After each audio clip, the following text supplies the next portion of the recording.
చాలా విషయాలు అనుభవం కలిగినటువంటి రాష్ట్ర తొలి ఉప ముఖ్యమంత్రిగా తెలంగాణ రాష్ట్ర ఆవిర్భావం తర్వాత పనిచేసినటువంటి రాజయ్య గారు అసెంబ్లీలో గౌరవ మాజీ ముఖ్యమంత్రి కేసీఆర్ గారి అనుమతితో ఆశీర్వాదంతో ఏబిసిడి కేటగరైజేషన్కు సంబంధించి విస్తృతంగా చర్చ జరిపి తీర్మానం ప్రవేశపెట్టి ఆమోదింపజేసుకొని కేంద్రానికి పంపిన చరిత్ర మాకుంది.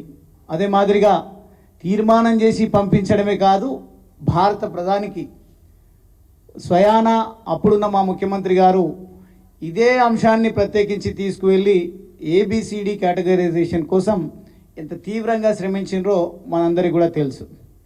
కానీ ఈరోజు హైడ్రా విషయంలో ఇప్పుడున్నటువంటి ముఖ్యమంత్రి గారు ఆర్డినెన్స్ తీసుకొచ్చి ఎవరూ ఆటంకపరచకుండా డబ్బుల మూటలు మోస్తూ అనుకున్నటువంటి పైశాచిక ఆనందాన్ని పొందుతూ ఉన్నారు. ప్రజల నెత్తురు దాగే ప్రయత్నం చేస్తూ ఉన్నారు. ఈరోజు ప్రజలను నిర్వాసితులను చేసి రాష్ట్రాన్ని అల్లకల్లోలం చేసేటువంటి ప్రయత్నం చేస్తూ ఉన్నారు. కానీ సుప్రీంకోర్టు తీర్పు తర్వాత మాదిగలకు న్యాయం జరిగే అవకాశం సంపూర్ణంగా ఉన్నప్పటికీ మాదిగలే గనక అన్ని రంగాల్లో రాణించినట్టయితే భవిష్యత్ అంతా కూడా అయ్యే అవకాశం ఉంటుందనే భయంతోన అణిచివేసేటువంటి ప్రయత్నం చేస్తూ ఉన్నారు. ఆసుపత్రిలో ఉన్నటువంటి ఏఐసిసి ప్రెసిడెంట్ గారి దగ్గరికి వెళ్ళి హైడ్రాన్ తీసుకొచ్చినా మీకు మూటలు సమర్పించడానికి ఎటువంటి ఆటంకం లేకుండా చేసినా, కానీ ఏబిసిడి విషయంలో ఏం చేద్దామనే మాట కూడా మాట్లాడకుండా అసెంబ్లీ సాక్షిగానేమో ఈ నోటిఫికేషన్స్లోనే పూర్తి స్థాయిలో సుప్రీంకోర్టు ఇచ్చినటువంటి తీర్పు ఏబిసిడి కేటగరైజేషన్ను అమలు చేసినటువంటి తొలి రాష్ట్రంగా తొలి ముఖ్యమంత్రిగా నేను చరిత్రలోకి ఎక్కుతాని ప్రగల్భాలు పలికినరు.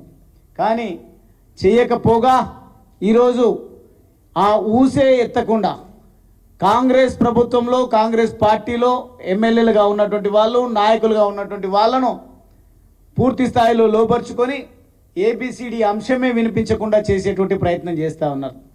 ఇదేదో తెలంగాణ రాష్ట్రంలో నేను ఒక నియంతను, నేను చాలా క్లెవర్గా ఉన్నా, నేనేం చేసినా కానీ మైమర్పింపు నియామకం జరిగితే 6 5 మాలా సామాజిక వర్గానికి సంబంధించినటువంటి వాళ్ళే ఎంపిక కావడం జరిగింది. ఒక్కరు మాత్రమే మాదిగ బిడ్డ ఎంపిక కావడం జరిగింది.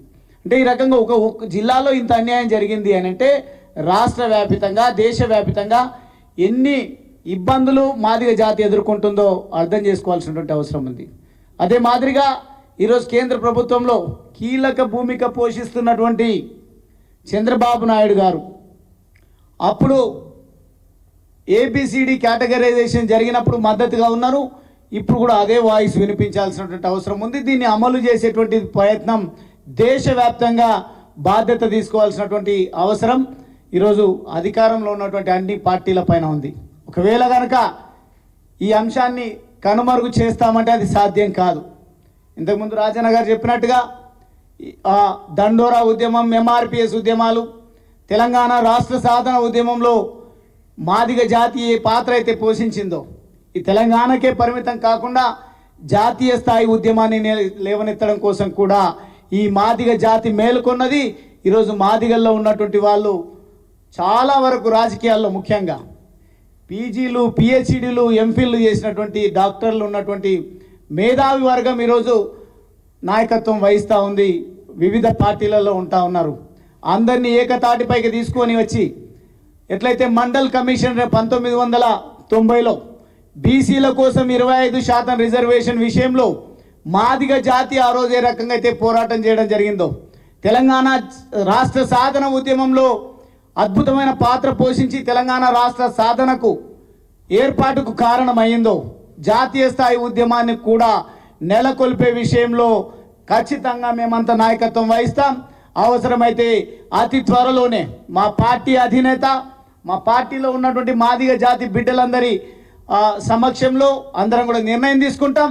తెలంగాణ రాష్ట్రమే కాదు, భారతదేశ వ్యాప్తంగా నిజంగా ఉద్యమాలకు కిల్లా అంటేనే తెలంగాణ.